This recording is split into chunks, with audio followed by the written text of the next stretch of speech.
morning.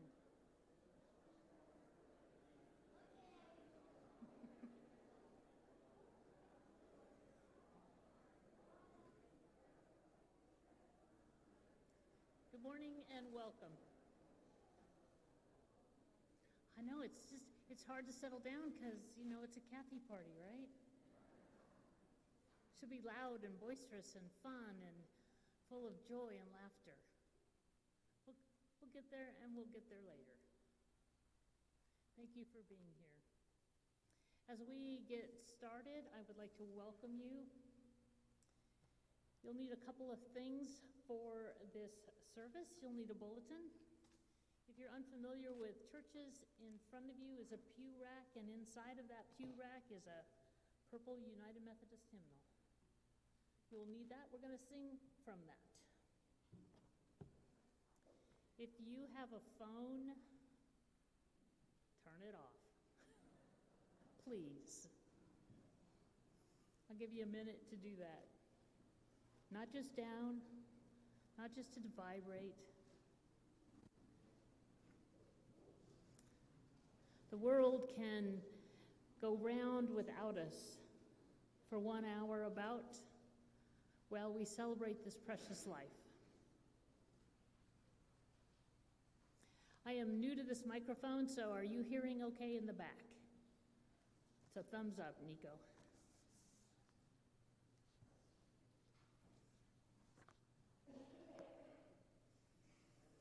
I invite you to draw a deep breath. Big inhalation and an exhalation. Plant your feet on the floor and get here. Be present.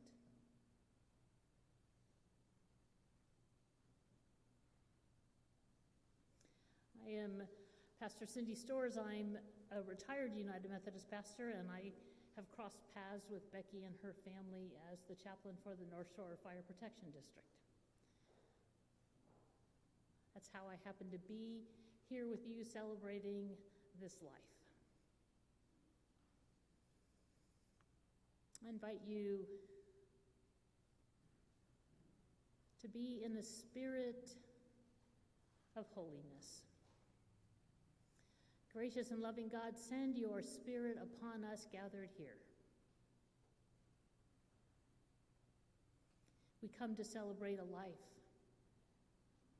We come to do all things holy for this occasion.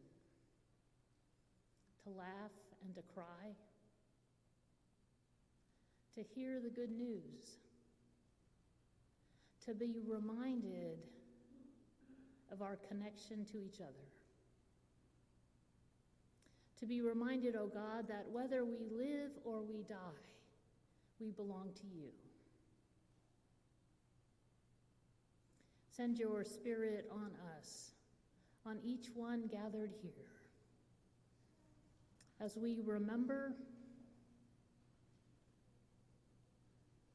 and as we do all things holy in the name of Christ. Amen. If you'll take up that purple hymnal that I mentioned, we're going to sing our first hymn, which is 302. We're going to stand as you are able, and this hymn comes as a special request from Jim. He remembers singing this, all the verses, with Cathy and her family. So as you are able, if you will stand and let us sing together, Christ the Lord is risen today.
Please be seated.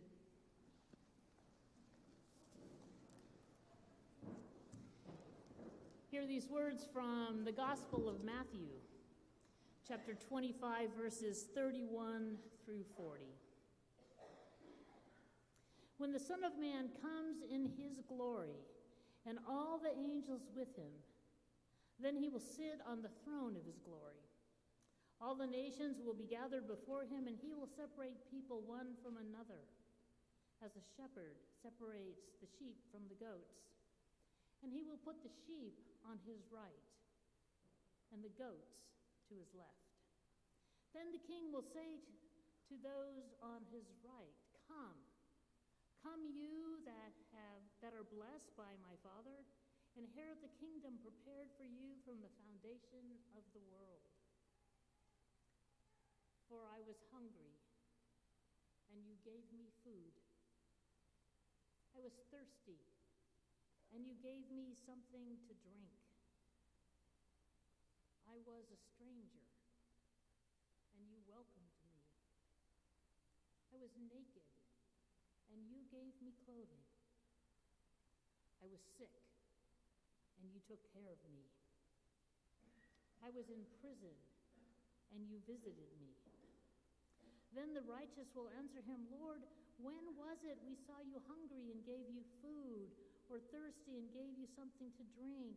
And when was it we saw you a stranger and welcomed you, or naked and gave you clothing? And when was it we saw you sick or in prison and visited you? And the king will answer them, Truly I tell you, just as you did it to one of the least of these who are members of my family, you did it unto me.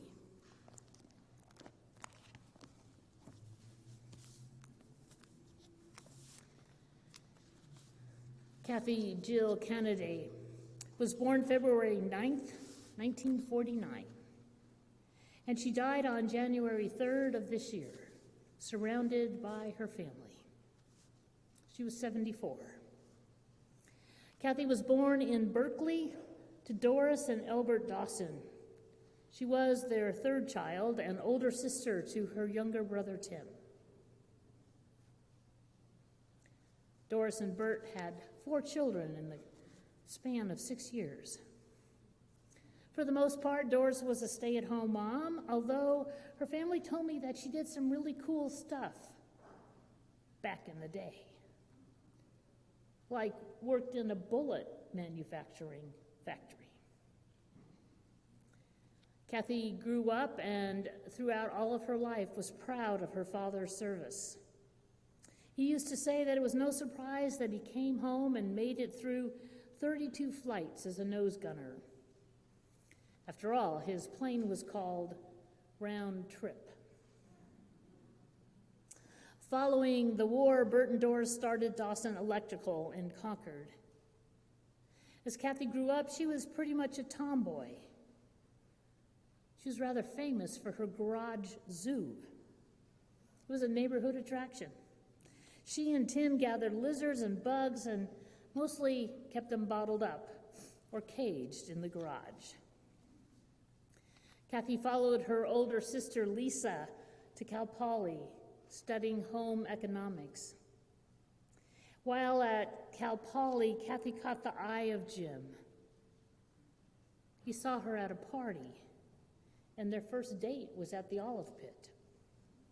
Can you tell that this is a family that tells stories? Jim graduated and went to work as a meat salesman, and eventually joined the family electrical business. Jim and Cathy was a little bit behind Jim in school, but they wanted to get their life started, and so Cathy worked extra hard to graduate a year early. She graduated in 1970, and they were married and started their married life together. They were married for 54 years. After they married, Cathy worked for a while at Pac Bell. Brian was born in 1972, Becky in 1975, and Tricia in 1982. Cathy and Jim worked hard all of their lives. That was a work ethic that was passed on to their children. Their goal as they started their married life together was to be able to purchase a piece of property in Green Valley. And they got headed in that direction by flipping houses. Jim was working, so Cathy was doing a lot of the hands-on work on these houses, whatever needed to be done. Yard work, sprinkler systems, roofing, whatever it took. They were able to move their growing family to Green Valley in 1977, but not before Cathy told Jim, "I want some furniture before my third child arrives." You might know that, or have heard this, that Tricia was supposed to be little Jimmy. But they couldn't send her back, and so they kept her. When Cathy was 50, she went back to school and she got her teaching credential. She was working during the day, working hard, going to night school, and made sure that every night there was a home-cooked meal on the table. After receiving her credential, Cathy wanted to go back to high school with Tricia, and she began teaching home ec at Armijo High School. Cathy was the ultimate mom. She was the classroom mom that all the teachers wanted because she threw epic class parties. She was a tennis mom, rooting for Becky and Tricia from the sidelines. She was involved in 4-H, helping her girls and other 4-Hers enter table settings and other things in the local county fair. Cathy put the magic in holidays. Each holiday celebration was perfectly scripted and beautifully decorated, and the food matched it all, and there were games, endless games, and more games, and a lot of games, and partygoers filling the house. Christmas decorations were not complete until all of her nutcrackers were out. At Easter, there were literally hundreds of hard-boiled eggs. Too many for the kids to find. They got tired. They got exhausted. They wanted to quit long before all those eggs found a home. And it didn't matter if it rained. She just moved the party inside with all the eggs. She was a tireless teacher and supporter of students at the high school. She took the academic decathlon team to their finals. She was an advisor to the Honor Society.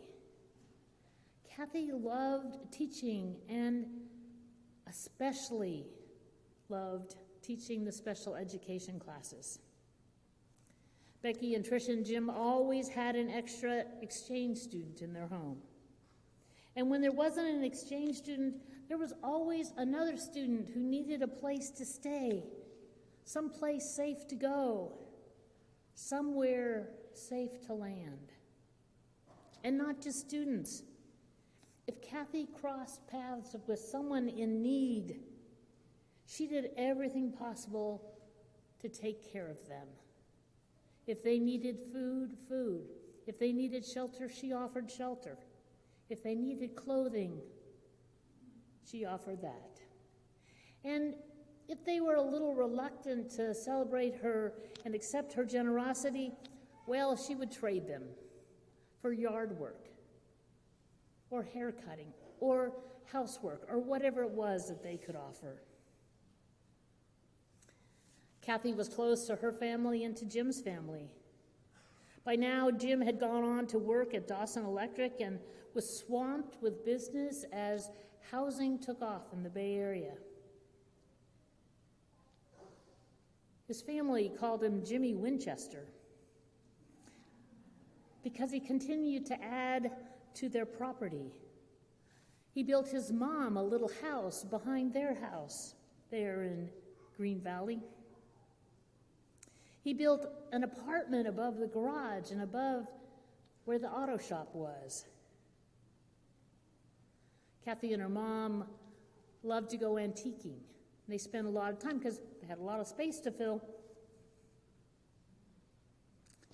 Cathy also traveled with her girls.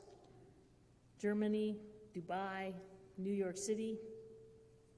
And there was that epic trip where Cathy disinvited her family. And she took a group to Hawaii. No family allowed. And she loved to shop. Becky remembers her mother taking her to Nordstrom's and giving her a credit card to use for her purchases.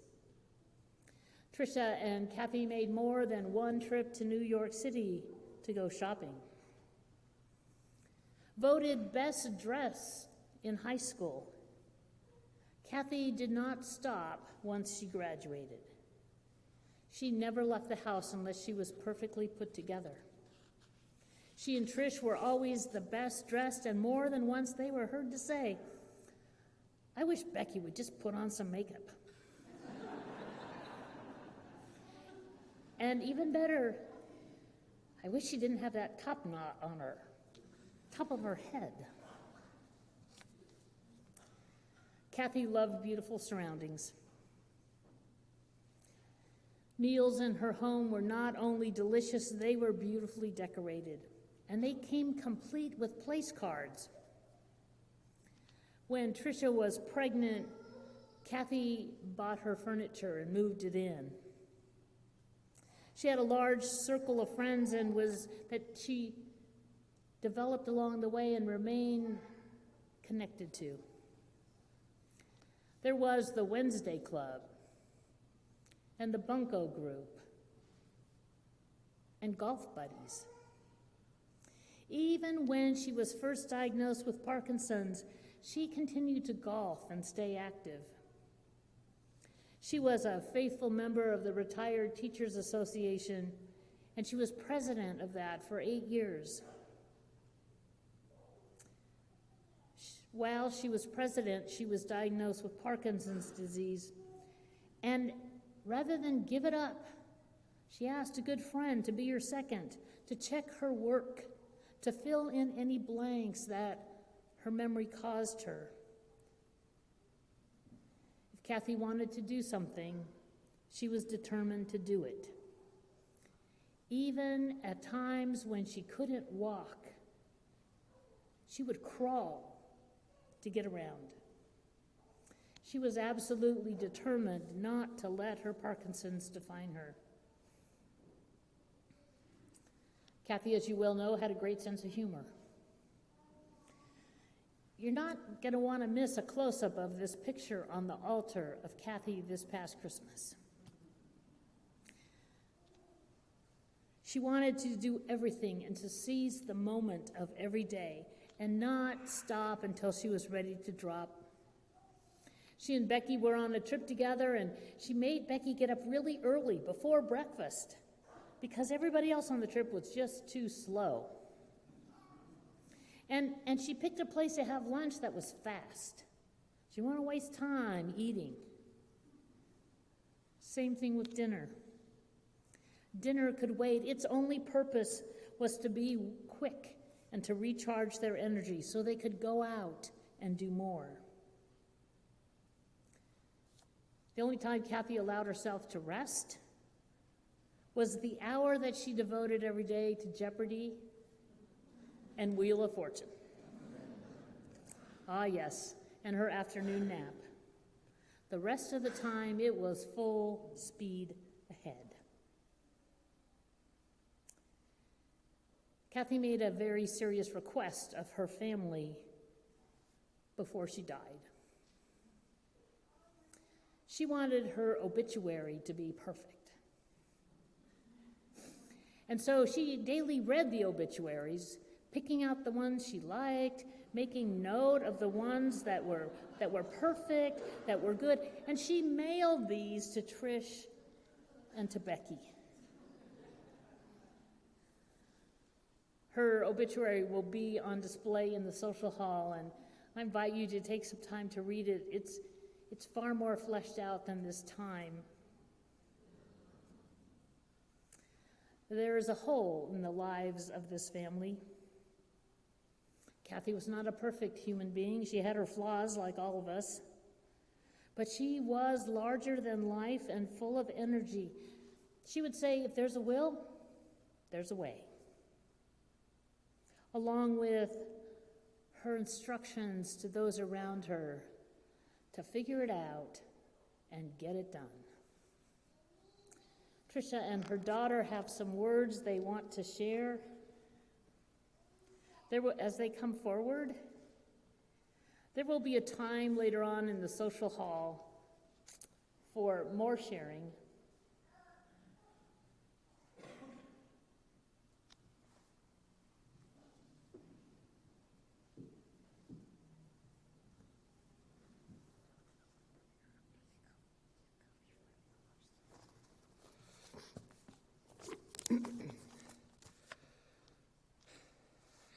Thank you all for being here. I know a lot of you came across town and some of you across the country, and we really do appreciate that to honor our mom.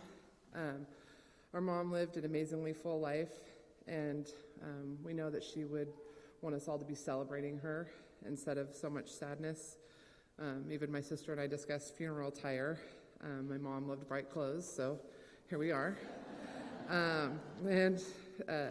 Most of us here, family member-wise, are wearing either clothes she bought us for her anniversary party because she wanted to make sure that everyone looked good, or jewelry, or special jackets that she picked out with her heart. And, she loved to go shopping, especially for other people. And so rather than read on more about her life, because Cindy did a great job saying some really good highlights about her, I wanted to share some memories, and plus, the obituary is really long, so if you want to know more about my mom, you can read that. So I'll share some memories from our immediate family on everyone else's behalf. A memory from my dad is that every year on their anniversary, he would buy her one rose for every year they were married. Some years, she would even count the roses to make sure he got the number right. He also got enough roses here today as well. This last December, my dad came through again with 54 roses, and we celebrated their anniversary with hot dogs, my mom's new favorite food, which we will be sharing at the reception.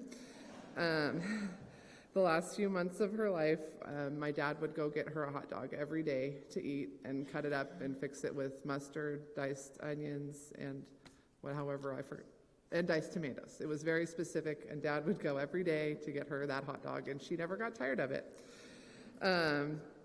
She also had an incredible sweet tooth in the last few years, and my sister and I kept her stocked up on pumpkin pie, tiramisu, and lots of whipped cream, which she liked to add to every dessert to make it even better. From my sister Becky, she told me when she was 5 years old, our mom asked her what she wanted to be when she grew up. And my sister said, "I want to be a fireman." And our mom said, "You can't be a fireman, you're a girl." And my sister said, "Then I'll be a fire girl." Lo and behold, my sister grew up and became a fireman, and our mom had the honor of pinning Becky when she became an engineer at the fire department. Dave, Becky's husband, gave me a really good memory. One year, they had told our mom only one present per child at Christmas. So my mom obeyed, but always bent the rules. So there was only one gift for each child from my mom and dad. And then all these other gifts appeared from the cat, the dog, and even the pony.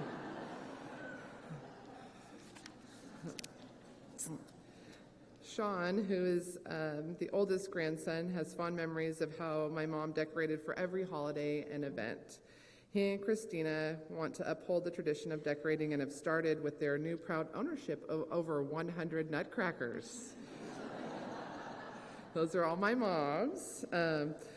My mom also taught them how to make the famous bunny cake that she made for my sister's birthday every year, and also for Easter, which those two holidays usually fell on the same day.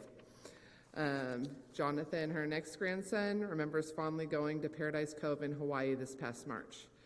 He helped my mom take her walker right into the ocean and see the sea turtles and let them swim up to her. She never let anything stop her from experiencing something new. Lena, her oldest granddaughter, loved the simple things that Mama, is what they called her, would do.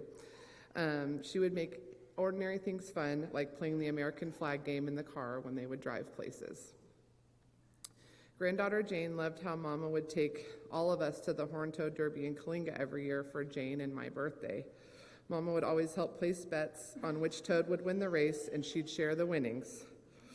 Although Mom never wanted to live in Kalinga, where Dad was from, she always helped my dad stay connected to his roots. Grandson James told me a story about how when he and Mama were at a stoplight on Green Valley Road in her Porsche, she turned to James and said, "Watch this." She started burning out at a stoplight and sped off, saying, "What grandma do you know could do that?"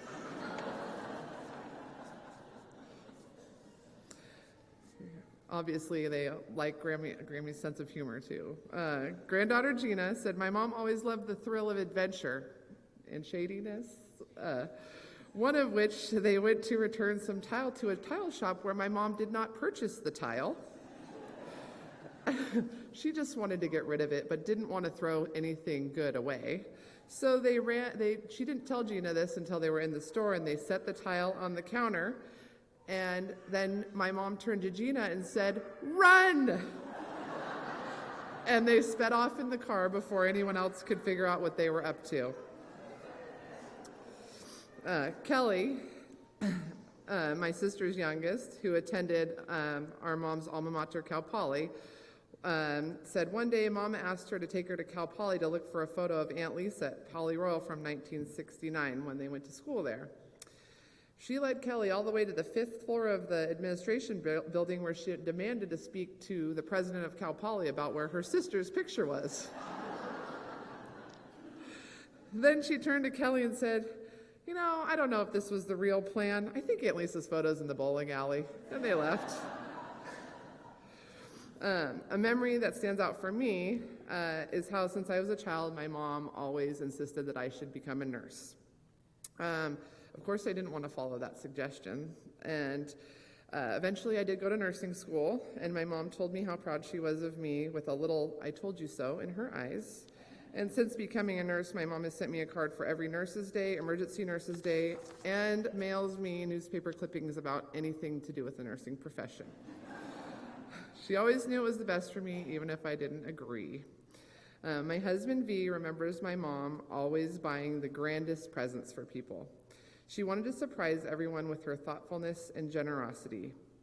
She always involved V in all of her schemes. So she bought my dad, the man who has everything, unique gifts at Christmas, like a solar-powered golf cart and a whole bass boat. My son Sebastian's favorite memory is when he and my mom dug for bones like archaeologists. There's a lot more to this story. Someone hit a deer near my parents' house, and my mom, with her limited mobility, dragged that deer from the road to their side yard and buried it. 1 year later, she invited Sebastian to dig it up with her. It was a very cool experience for them both. My daughter Lucy loved how Grammy, once I had my children, my mom decided she didn't want to be called Mama anymore for Grandma. She wanted to be called Grammy, so we had a change in persona here. Grammy always wanted to play and do whatever the kids were doing. So she really wanted to go down the water slide at Green Acres and hadn't been down it in 10 years. My dad said no because he was worried about her getting hurt or drowning. So my mom schemed with me to catch her at the bottom and swim her to the edge, and we waited until Dad turned his back and she went down that water slide one last time. My son Augie, his favorite memory of Grammy is all the presents. She spoiled him so much for being the youngest for so long, and he even got a present from her at everyone else's birthday, including her own. My youngest son, Jacob, the baby, was born last October, so unfortunately, he will never get to know my mom, but the two had an amazing connection. Jacob would always stop crying whenever my mom would hold him, and even in her last days on earth, we would lay him on her and he would instantly be calm and happy. We hope that everyone here has a special memory of my mom that makes you laugh, cry, or warms your heart. And again, we just wanted to thank you all for coming. We miss her dearly, and by the show of everyone here, we know she had an impact on not just our lives, but everyone else's. So thank you.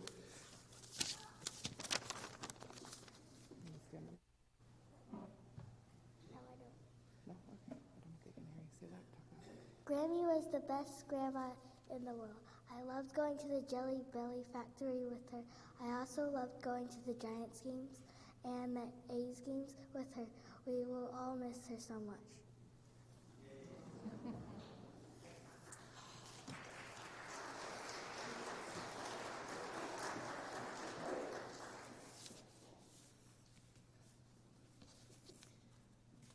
Thank you, Tricia. Cathy knew the sorrow that only a mother can know following the death of a child. She carried on with her life and her devotion to and for others, but a part of her always longed to be with Brian. We trust that now she is.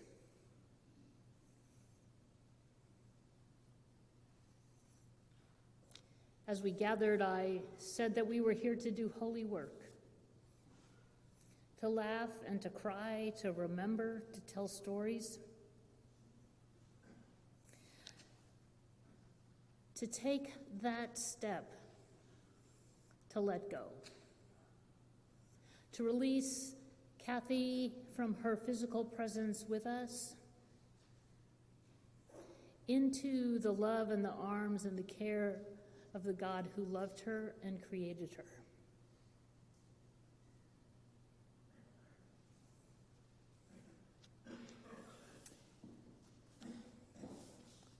I'm going to invite us to do that in this way.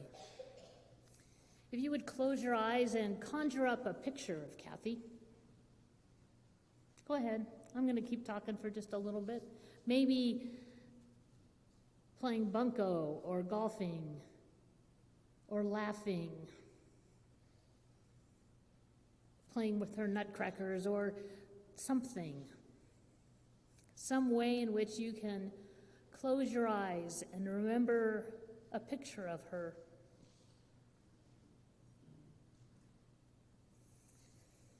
Gracious God, we remember Cathy, who touched us, who challenged us and grew us and made us laugh and cry. She was indeed a force to be reckoned with.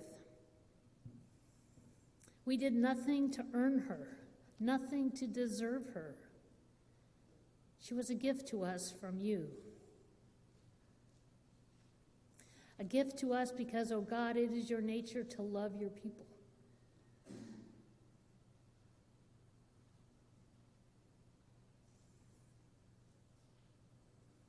We know that when Cathy took her last breath, you were there to welcome her home. We trust that she is with you and with Brian. She is in that place where her body is no longer in pain, where her body is whole, where she joins others who have gone on before and waits for us to join her in your good time.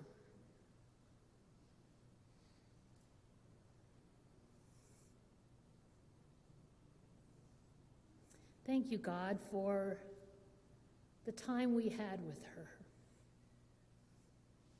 for the gifts she blessed us with.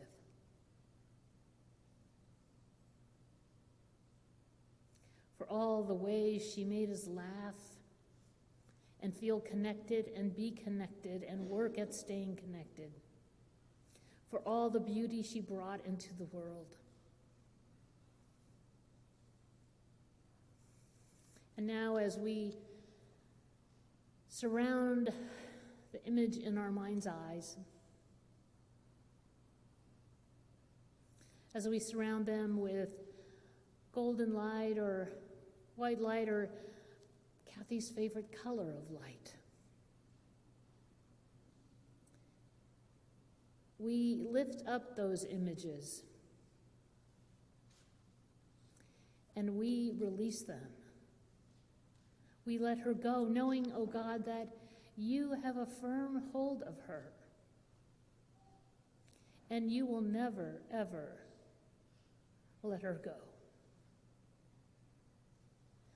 Amen.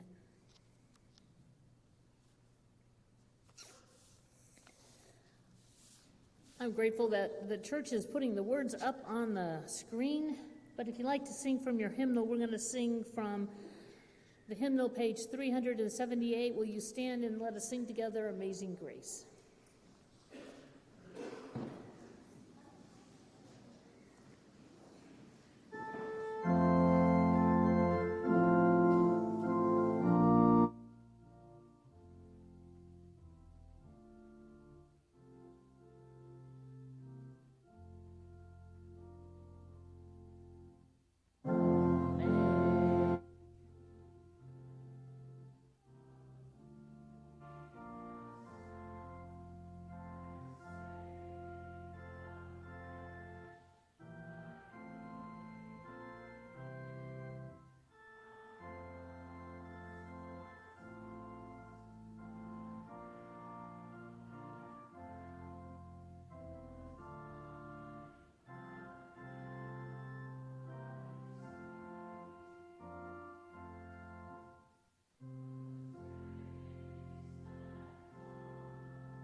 Please be seated.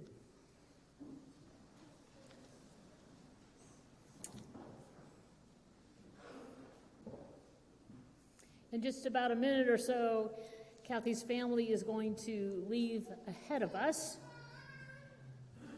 And anybody else in the first two rows over here who needs to go as well. And there will be an opportunity for you to meet and greet them down in the church social hall, which is down the parking lot. There will be food there. Lots of food. Hot dogs, I think.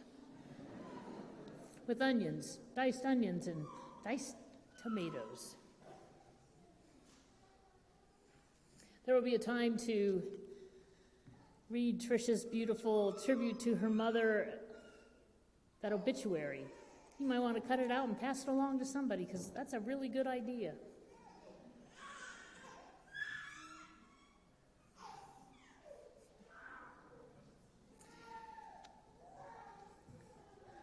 You surrounded this family in life, and I commend them to you at this time of death. We sometimes have some interesting ideas about death and dying and what to say and what to do, but let me help you along with that. Please do not be afraid to surround this family with love and care. Call them up. Remember the stories. Especially remember them on those significant days, Mother's Day, Grandmother's Day probably, Cathy's birthday, which is coming up, Christmas, Thanksgiving. When she crosses your mind and your heart, call them up or send them a card. Don't be afraid to talk about her. We know that people grieve differently. Some folks here are going to want to tell lots of stories about Cathy, and some of you are just going to want to keep them to yourself. That's all right. But don't be afraid to reach out, to surround this family with your memories and your love and your support. For those of you who know a little bit about energy and about matter, matter is never lost. It changes form. And at some point, Cathy inhaled and she exhaled for the last time. And that breath still exists. It is in our inhalations. It has been set loose in the world in the same way Cathy's spirit has. And we will pay great tribute to her when we set a beautiful place setting, when we get dressed up and go out, when we create beauty, when we offer kindness to a stranger. In those ways, Cathy will always live on in us and through us and in the world. I'm going to invite you to head down to the social hall as I read this thought. Cathy had this poem on her desk. It's in the inside cover of your bulletin. And her family chose to understand that it was a message from her, that she wanted it included as we remember her. And as her family heads down to the social hall, hear these words: "When I must leave you for a little while, please do not grieve and shed wild tears and hug your sorrow to you through the years. But start out bravely with a gallant smile, and for my sake and in my name, live on and do all things the same. Feed not on your loneliness on empty days, but fill each waking hour in useful ways. Reach out your hand in comfort and in cheer, and I in turn will comfort you. and hold you near. And never, never be afraid to die, for I am waiting for you in the sky. Dear friends, take this good word with you. Be watchful. Stand firm in your faith. Be courageous. Be strong. Let all that you do be done in love. And may the grace of God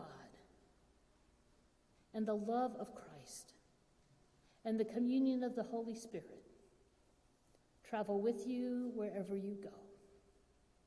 Amen.